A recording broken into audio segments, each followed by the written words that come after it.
Hello दोस्तों, नमस्कार। आप सभी को विश्वकर्मा पूजा की ढेर सारी शुभकामनाएं।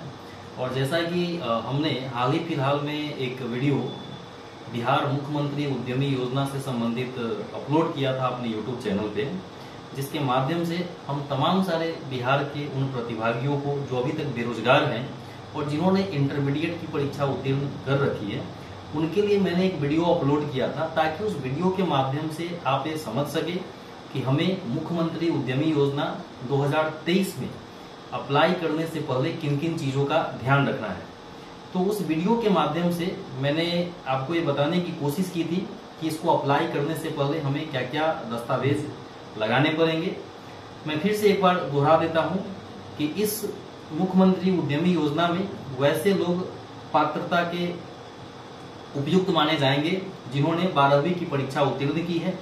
दूसरी बात है कि उनकी उम्र की सीमा 18 साल से 50 साल के बीच में होनी चाहिए। उसके बाद जो लोग भी इसमें अप्लाई करेंगे, मैं अगेन एक क्लेरिफाई करना चाहता हूं कि ये ध्यान रखना है आपको कि आप किसी दूसरी योजना का लाभ नहीं ले रहे हों। जैसे अगर आपने मुद्रा लोन लिया है, प्रधानमंत्री रोजगार योजना के अंतर्गत लोन लिया है, तो आप इस योजना का लाभ नहीं ले सकेंगे। ये चीज आपको ध्यान रखना है, क्योंकि इस योजना का उद्देश्य है कि जो लोग अभी तक बेरोजगार है उनके लिए ये स्पेशली योजना है। और उसके बाद हमें क्या ध्यान रखना है, कुछ लोगों का क्वेरी था कि क्या इसमें जो सिविल स्कोर होता है, क्या सिविल स्कोर इसमें अच्छा होना जरूरी है। ध्यान रखें बात, इसमें सिविल स्कोर का अच्छा होना जरूरी नहीं है। जैसे सिविल स्कोर अच्छा और खराब कब होता है, जैसे मान लीजिए आपने कोई लोन लिया हो, पर्सनल लोन लिया हो, आपने क्रेडिट कार्ड का पेमेंट समय पे नहीं किया हो, तो हो सकता है कि आपके सिविल स्कोर इन चीजों के कारण खराब हो चुका हो। लेकिन सिविल स्कोर अगर खराब है, इसका ये मतलब बिल्कुल नहीं होगा कि आप इस योजना का लाभ नहीं ले सकेंगे। स्टिल आप अप्लाई कर सकते हैं। उसके बाद कुछ लोगों का ये भी क्वेरी था कि हम अगर दूसरी योजना का लाभ ले रहे हैं तो क्या हम इसमें अप्लाई कर सकते हैं कि नहीं कर सकते हैं। तो जैसा कि मैंने शुरू में ही कहा कि ये केवल और केवल बेरोजगारों के लिए है। तो अगर आप किसी भी बिजनेस से संबंधित किसी तरह का अगर आपने लोन लिया है, तो ध्यान रखे बात, आप इस योजना का लाभ नहीं ले सकेंगे। दूसरा बात है, कोई ऐसे लोग जो ऑलरेडी किसी रोजगार में हैं, वो लोग भी इसमें अप्लाई नहीं कर पाएंगे। उसके बाद जैसा कि हमने बताया था आपको कि अप्लाई करने से पहले आश्वस्त होना जरूरी है कि हमारे पास आवासीय प्रमाण पत्र होना चाहिए, आधार पैन की कॉपी होनी चाहिए, मोबाइल नंबर, ईमेल आईडी होना चाहिए।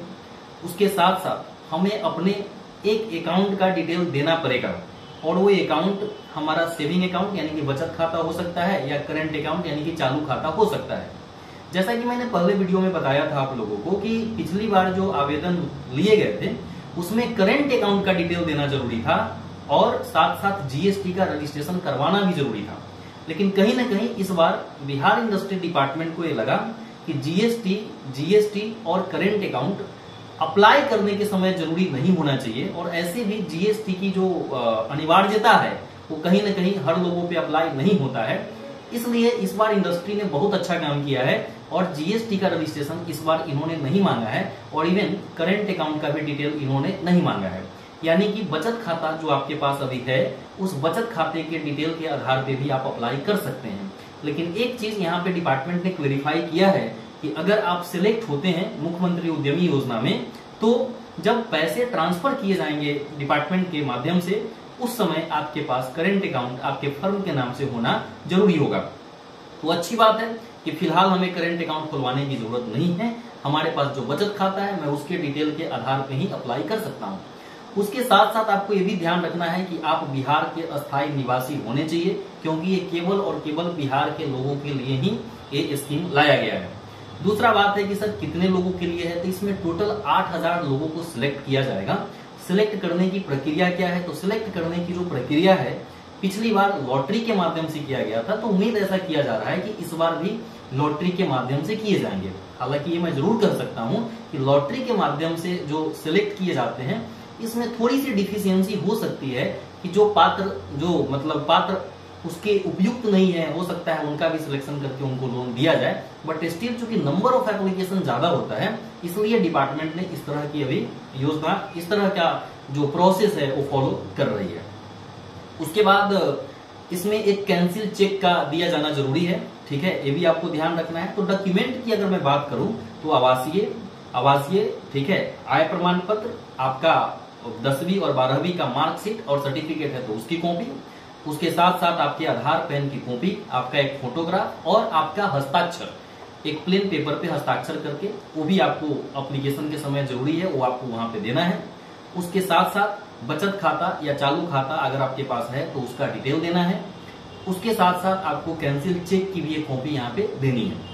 तो इन सारे डॉक्यूमेंट के साथ आपको अप्लाई करना है। दूसरा बात, मैंने एक बात आपको बताया था कि जो लोग अति पिछड़ा है या अनुसूचित जनजाति कैटेगरी में बिलोंग करते हैं, उनको इन तमाम सारे कागजातों के अलावा उनको अपना जाति प्रमाण पत्र भी देना पड़ेगा।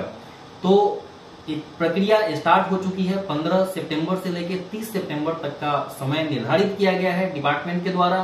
तो इसलिए मैं आप तमाम सारे प्रतिभागियों से अनुरोध करता हूं कि जितना जल्दी हो सकता है आप भी आवेदन करें और इस योजना के लाभार्थी बने, क्योंकि यह योजना, मैं अगेन बताता हूं, बहुत ही उपयुक्त है, बहुत लाभप्रद है हमारे देश के लिए, आपके विकास के लिए और हमारे राज्य के विकास के लिए। यह एक माइलस्टोन का काम कर सकता है, क्योंकि 10 लाख के लोन में मात्र आपको 5 लाख रुपए चुकाने हैं और 5 लाख रुपए सब्सिडी सरकार के द्वारा दिया जा रहा है। केवल युवा उद्यमी योजना के अंतर्गत 1% का इंटरेस्ट चार्ज किया जाएगा। उसके अलावा अति पिछड़ा, अनुसूचित जो जनजाति लोग हैं या जो महिला उद्यमी होंगे उनके लिए कोई इंटरेस्ट भी चार्ज नहीं किया जाएगा। और यह जो लोन, ये जो पैसे दिए जाएंगे, इसको आपको 84 किस्तों में 7 सालों में चुकाना है, जो कि मोटा मोटी 6000 के आसपास EMI पर मंथ आता है।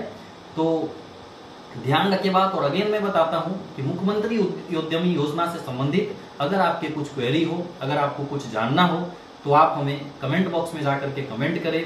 जैसा कि मैं कोशिश करता हूं कि जितना जल्दी से जल्दी आपके क्वेरी के रिजॉल्व करूं, मैं आगे भी इन चीजों का ध्यान रखूंगा। और अगर अभी तक आपने मेरे वीडियो को, मेरे चैनल को आपने सब्सक्राइब नहीं किया है तो आगे आने वाले अपडेट्स के लिए आप सब्सक्राइब करें, अपने दोस्तों के बीच में शेयर करें, ताकि ज्यादा से ज्यादा लोगों को इस मुख्यमंत्री उद्यमी योजना के बारे में जानकारी मिले। और अगर उनको कोई तकलीफ है तो बेहिचक वो कमेंट बॉक्स में जाकर के कमेंट करें। Thank you so much for watching this video. Okay, thank you.